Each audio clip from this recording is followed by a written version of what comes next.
So you need some more help, huh? Let's go through some more of these problems. If we were in school, of course, we would be doing a lot more problems together. So I totally get that. Let's do some more of these together. At any point, pause it, try and finish it on your own. I want this video to be hopefully not longer than 10 minutes. I'm going to time myself-ish. Um, Also, if you didn't try these at all, you should probably quit this video now and just try them and see what you can do on your own. All right, let's go fast. Fast forward. This guy up here. 1, 2, 3, 4 parallel sides. Well, 1, 2, 3, all of these guys are parallelograms. So I'm going to be doing area is equal to base times height. I have my base, it's 10. My height, I don't know, except that I have a right triangle here, and this is a 3, 4, 5 right triangle. So your area is equal to your base times your height. My area is 40. Next guy. So I have this one. Oh, by the way, my entire base, when I go to plug it into my formula, is 22. But I like that I have the 5 separate here because here's a right triangle. 5 blank 13. Use the Pythagorean theorem. 5 squared plus h squared is equal to 13 squared. Some of us recognize this, and that's 12. So your area is equal to your base, 22, times your height, which is 12. You guys can multiply that. Next guy. Oh, again, we don't know what that is yet, but we're going to find x over here. So that's going to be x squared plus 20 squared is equal to 25 squared. This is actually a 3, 4, 5. It's a multiple of 5, so 3 times 5 is 15. Solve the Pythagorean theorem, it's going to give you 15. So if x is 15, then all of this up here for your base, that is going to be 3 times 15, so that's 45. So your area is equal to your base, which is 45, times your height, which is 20. Multiply that, 900. Number 3. So here we have a rectangle. Things that we know about a rectangle, these guys are congruent and right angles. We're going to use the right angle guy. They give me 30 degrees here. So the triangle that is going to be used is going to be this guy here.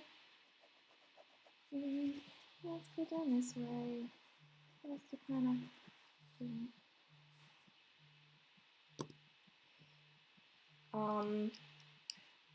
there's your right angle. Okay, so that's 30. I'm going to make this 60. Now I see it's a 30, 60, 90 special. I have the longer leg. Well, I need to know what the width is. I need length times width. So I'm going to go from here to here. And whenever I go to smaller side, I divide. The relationship between the legs of a 30, 60, 90 is radical 3. Okay, so hopefully you remember some of these. So I'm going to do 5 radical 3 divided by radical 3 cancel. And there's 5. So now my area formula is equal to length, 5 radical 3, times my width, 5. Remember, multiply like numbers. 25 radical 3 is your area. This guy over here, well, here is the right triangle that we are focusing on. They tell us that AC is 41, and we want to find this length down here. Well, right triangle, use the Pythagorean theorem. 9 squared plus L squared is equal to 41. Find this, and then you're going to do length times width. Moving on. Side squared. Side squared is equal to 5 squared, and that's equal to 25. Right? These guys are the same, 5 times 5. This over here, AC. Well, this is one of your diagonals. We just did this one. It was the very last one we did on the other side. So we know our diagonals are the same. So you can do diagonal 1 times diagonal 2, very same thing, divided by 2. Multiply outsides, multiply insides, take the square root of 4, you can cancel. Moving on. This guy over here, DO is equal to 7. DO, that's 7. Well, I kind of like the diagonal formula because if this little piece is 7, well then all of these are 7. Yes, it's a square, but a square is also a rectangle, and in a rectangle you know all those guys are 7. Square is also a rhombus, so we know that we have perpendicular diagonals. So one diagonal is 14, the other diagonal is 14 divided by 2. 14 times 14 divided by 2, 98. That's your other answer here. Moving on. What else do we got? So I have this guy here. Okay. 1, 2, 3, 4 congruent sides. Just by looking at it, I can tell that it is a rhombus. Rhombus has perpendicular diagonals. If this is 12, this is 12, then this is 16. So diagonal 1, let's call that 32. Diagonal 2, we'll call that 24, divided by 2. Number 2 over here. Ooh, 60, 90 degrees. Let's go with this. There's this. Oh, by the way, all these markings right here are to tell you that it is a rectangle. If there was nothing else, we wouldn't really know that it's a rectangle. So because I see that all of these pieces are congruent, meaning the diagonals are congruent and they bisect each other, I can write this right angle in here.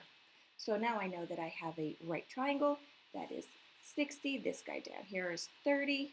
So smaller side to a larger side. Well, the relationship between the legs is radical 3. Whenever I go bigger, I multiply. So that is 10 times radical 3. Multiply length times width. That's going to give you your area there. Moving on. What time do I have? I don't even remember when I started this. And here I thought I was going to time myself. I have no idea what's going on. This guy here, 1, 2, 3, 4 congruent sides. It is a rhombus. If this is 8, well, so is this. So that diagonal is 16. I don't know about this guy, but this triangle over here is going to help me. This squared plus, I'll call this x, 8 squared plus x squared is equal to 17 squared. Do your Pythagorean theorem, find out what this piece is. It is the same over here, and that will give you your other diagonal. Number 4. Well, it's a parallelogram, right? So if this is 10, then this side over here is also 10. In your right triangle, 6 squared plus h squared is equal to 10 squared. Yeah, that's 8. So your base is 15, your height is 8, multiply away. This guy down here, 1, 2, 3, 4, so I know that it is a rhombus. If that's 8, that's 8, that's 12, that's 12. One diagonal is 16, the other diagonal is 24. D1 times D2 divided by 2.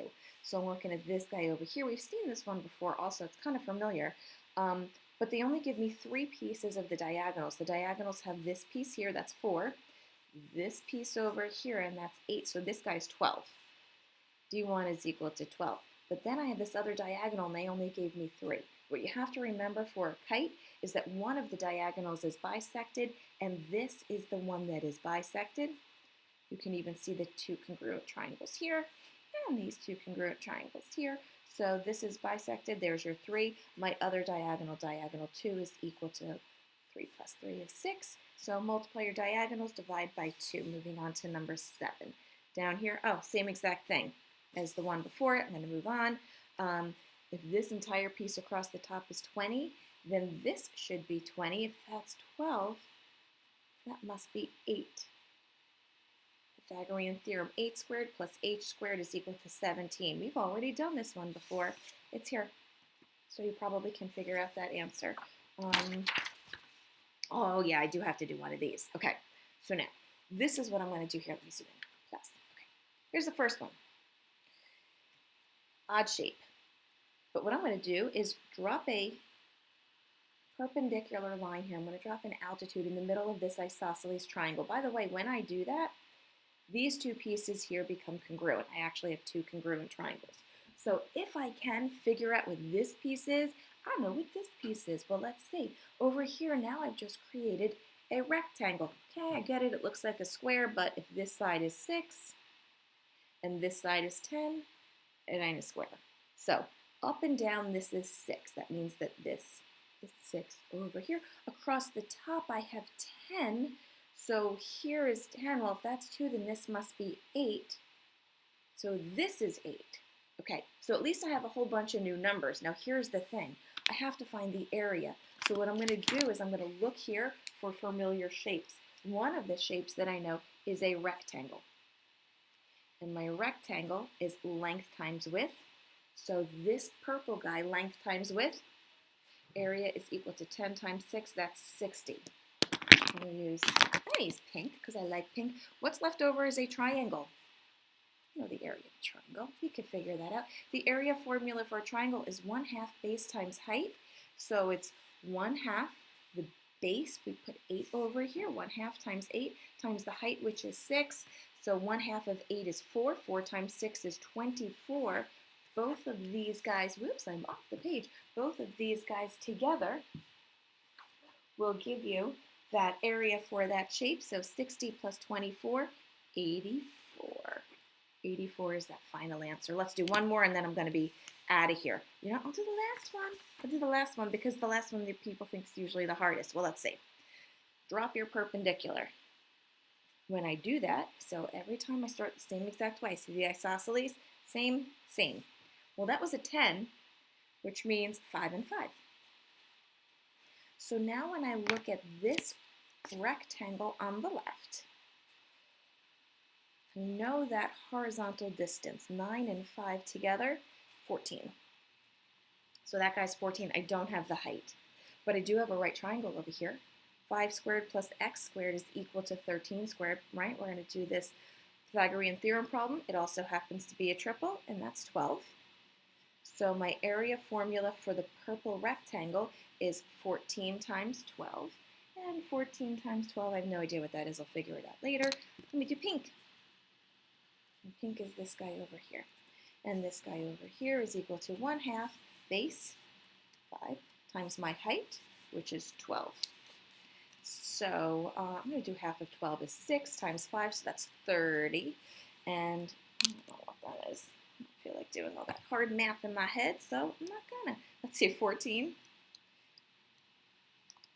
times 12. And that is going to be 168. I have to add 30 to that. So my final answer is equal to, can you see it on the screen still? Okay, area is equal to 198 when you add those pieces together. So for these odd shapes, remember, turn it into something familiar. You have to use all of those things that you know about triangles and rectangles and the isosceles triangles, the whole bit all comes into play. We can't forget any of what we learned, but you guys are doing great. I'm proud of you.